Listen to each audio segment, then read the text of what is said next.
इत्मीनान और जिल्लत का मीनिंग क्या होता है? देखो, जिल्लत नहीं होता, ज़िल्लत होता है। ज़िल्लत, ज़िल्लत का मतलब है इंसल्ट और इत्मीनान का मतलब है संतोष, संतुष्टि, सुकून हो गया, इत्मीनान हो गया। देसी भाषा में कहते हैं ना, पंजाबी स्टाइल में, वह ठंड पै गई, है ना, ठंड पै गई, यानी इत्मीनान हो गया।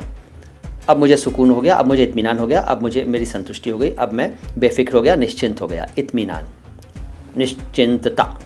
सब्सक्राइब कर लीजिए, जो लोग अभी आए हैं वो लोग अगर सब्सक्राइब नहीं किए हुए हैं हमारे चैनल को तो सब्सक्राइब कर लीजिए, बेल आइकन प्रेस कर लीजिए, और हमारे चैनल पे आपको एक भी बात अभी अच्छी लगी है या लगे तो लाइक कर दीजिए फ़ौरन। और मुअम्मर का मतलब होता है उम्र वाला, यानी ज़्यादा उम्र का जो होता है ना, मुअम्मर कहते हैं मुअम्मर। रसाई का मतलब है पहुँच, अप्रोच, पहुँच।